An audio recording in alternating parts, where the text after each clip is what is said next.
Hello everyone, আসসালামু আলাইকুম। যে যেখান থেকেই আমার রেসিপিটি দেখছেন সবাইকে অনেক অনেক শুভেচ্ছা ও ভালোবাসা জানিয়ে আমি আইরিন পারভিন নিয়ে চলে আসলাম আরও একটি নতুন রান্নার রেসিপি। আজকে করে দেখাবো খুব সহজে মুচমুচে এবং রসালো খাজার রেসিপি।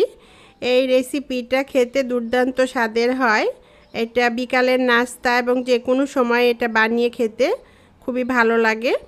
পুরো রেসিপিটা টেনে না দেখার জন্য অনুরোধ রইল, কেননা রেসিপিতে আছে ছোট ছোট অনেক টিপস, যে টিপসগুলো ফলো করে খাজা বানালে খাজাটা দীর্ঘ সময় মুচমুচে থাকবে।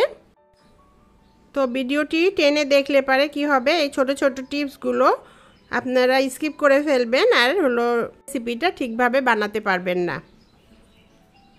আশা করছি এই খাজার রেসিপিটা আপনাদের পছন্দ হবে, আর পছন্দ হলে লাইক কমেন্ট শেয়ার করে চ্যানেলটিকে সাপোর্ট করুন, পাশে থাকুন। এইরকমই আরও নতুন নতুন রেসিপি যদি দেখতে চান তাহলে আমার পেজটিকে সাবস্ক্রাইব ফলো দিয়ে রাখতে পারেন। তাহলে চলুন কিভাবে মুচমুচে রসালো খাজার রেসিপি বানাবো সেটা আপনাদের সাথে শেয়ার করি।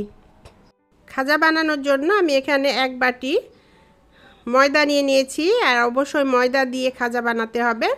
সামান্য একটু লবণ দিয়ে দিলাম, আর এখানে আমি 2 টেবিল চামচ তেল নিয়েছি, তেলটা পুরাই দিয়ে দিলাম।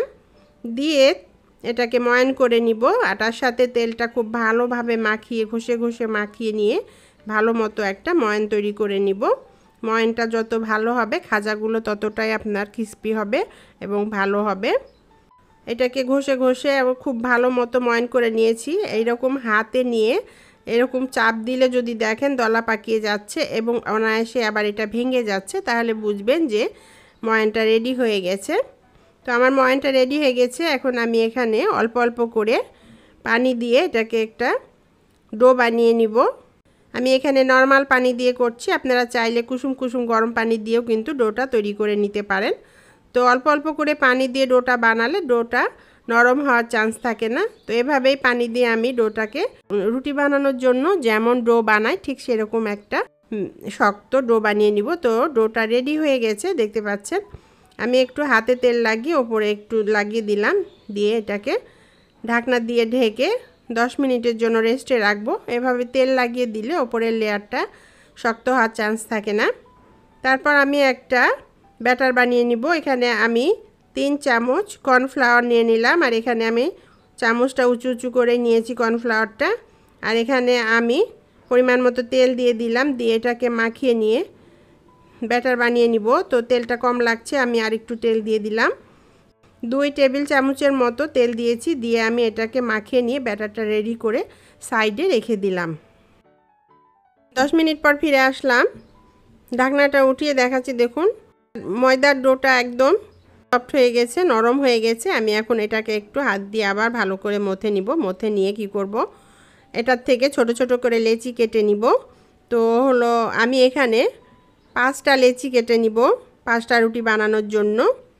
একদম সমান করে লেচিগুলো কেটে নিলাম, আর এই লেচিগুলো নিয়ে হাত দিয়ে একটু করে বল বানিয়ে নিলাম।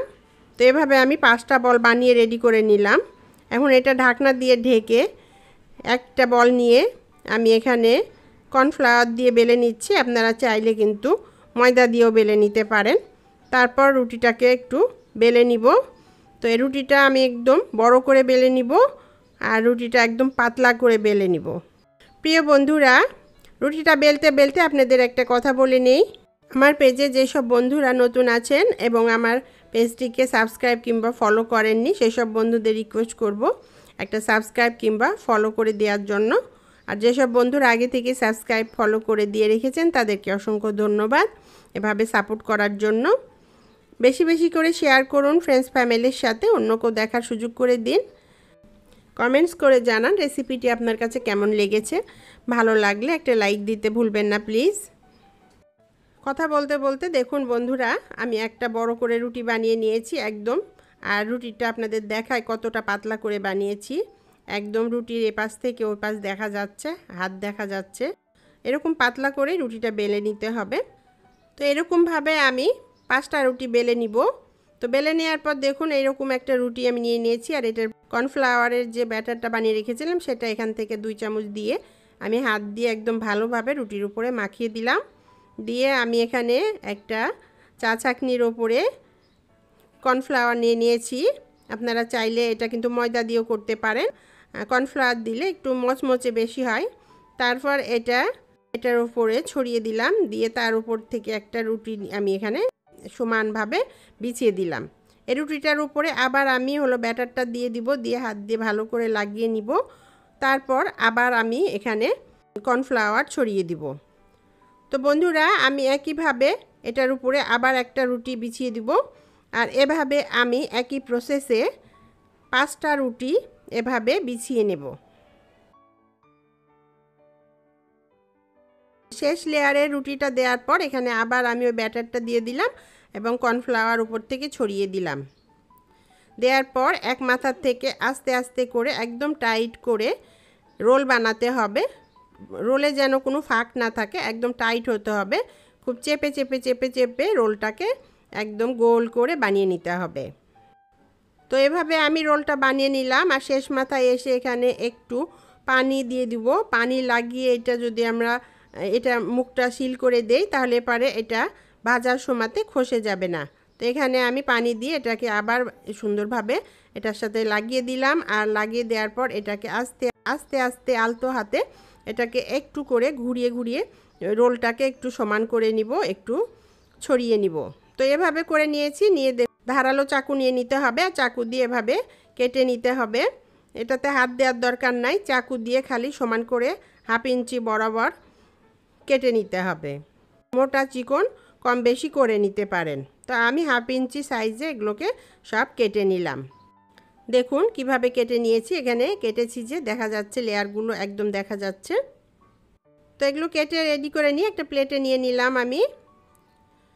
এরপর একটা একটা করে নিয়ে এটাকে কি করতে হবে সেটা আপনাদের দেখাই। এভাবে রুটি বেলার পিড়ার ওপরে রেখে আঙ্গুল দিয়ে আস্তে করে মাঝখানে একটু চাপ দিতে হবে। বেশি শক্তি দিয়ে এটা চাপ দেওয়া যাবে না। এবং একটা রুটি বেলা বেলুন নিয়ে আলতো হাতে এটার উপরে চাপ দিয়ে একটু লম্বা করে নিতে হবে।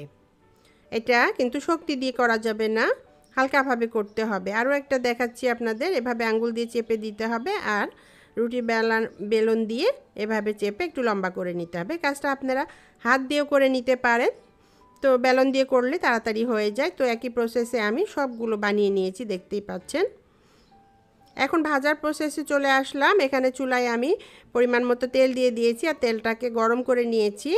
আর তেলটা কুসুম কুসুম গরম থাকতে এখানে আমি যে খাজা বানিয়ে নিয়েছিলাম সেগুলো এখানে দিয়ে দিব। এগুলো দিব আর চুলার আঁচটা একদম লো আঁচে রাখবো, রেখে ভাজবো। আর 2 পিসটা যখন সুন্দরভাবে একটু শক্ত হয়ে আসবে তখন এটাকে একটা কাঁটা চামচ দিয়ে এভাবে সমান করে বসিয়ে নিয়ে ওপর থেকে তেল ছড়িয়ে দিতে হবে। এভাবে তেল ছড়িয়ে দিলে পরে কি হবে, খাজার যে লেয়ারগুলো আছে বা যে ভাঁজগুলো আছে সেগুলো সব খসে আলাদা আলাদা হয়ে যাবে, তখন দেখতে খুবই সুন্দর লাগে। আর এভাবে করে বানালে তখন এটার ভিতরে রস কিন্তু খুব ঢুকে যায় খুব সহজে। তো একইভাবে আমি ভেজে নিব সবগুলোকে। যেগুলোর সাইড শক্ত হয়েছে সেগুলোর উপরে আমি এভাবে তেল দিয়ে এগুলোকে এরকমভাবে লেয়ারগুলো খুলে নিব। তো বন্ধুরা একইভাবে করে নিয়েছি। আর কিছুক্ষণ চুলায় রেখে আমি এক পিসটা খুব সুন্দর করে ভেজে নিয়েছি। এবার উল্টিয়ে দিয়ে অপর পিসটাও ভেজে নিব। তো বন্ধুরা দেখুন খুব সুন্দর একটা কালার চলে এসেছে। 2 পিসটাই গোল্ডেন কালার করে ভেজে নিয়েছি আর এতটা মুচমুচে ক্রিস্পি হয়েছে এই খাজাগুলো। তো এগুলোকে আমি সব উঠিয়ে নিলাম, নিয়ে সাইডে রেখে দিব। আর সাইডে রেখে দিয়ে আমি কিন্তু এখন একটা শিরা বানিয়ে নিব। তো এখানে চুলায় একটা প্যান বসিয়ে দিলাম আর এখানে আমি 1 কাপ চিনি দিয়ে দিলাম। এখানে আমি আরও 1/2 কাপ চিনি দিয়ে দিলাম। তো এখানে আমি মোট 1.5 কাপ চিনি দিলাম আর 1 কাপ পানি দিয়ে দিলাম। দিয়ে চুলার আঁচ মিডিয়াম হিটে রেখে এটাকে জাল করব। আর এখানে 2টা এলাচ দিয়ে দিলাম। তো এটাকে নেড়ে চেড়ে ঘন একটা শিরা বানিয়ে নিব। তো এটা ভালো মতো বলক চলে এসেছে আর অনেকটাই ঘন হয়ে এসেছে। আমি দেখাই আপনাদের, এটা একদম চিপচিপে আঠালো হয়ে গেছে। এইরকম একটা তার বের হয়ে আসছে। তো এইরকম হলেই বুঝতে হবে শিরাটা একদম রেডি হয়ে গেছে। এক তারের শিরা রেডি হয়ে গেছে। এখন আমি কি করব, চুলার আঁচ একদম লো আঁচে করে দিব। দিয়ে এটার মধ্যে যে খাজাগুলো আমি বানিয়ে রেখেছিলাম সেই খাজাগুলো অল্প অল্প করে দিব। খাজাগুলোকে দিয়ে উল্টিয়ে পাল্টিয়ে 2 পিসটাই কিছুক্ষণ এটাকে রসের মধ্যে রাখবো, রেখে তারপর কিছুক্ষণ পর এটাকে রসে রেখে উঠিয়ে নিব। আর বন্ধুরা, চুলার আঁচটা একদম লো আঁচে রাখতে হবে। তো এভাবে উঠিয়ে নিয়ে আমি একটা স্ট্রেনার নিয়ে নিয়েছি, এটার উপরে খাজাগুলো রেখে দিব।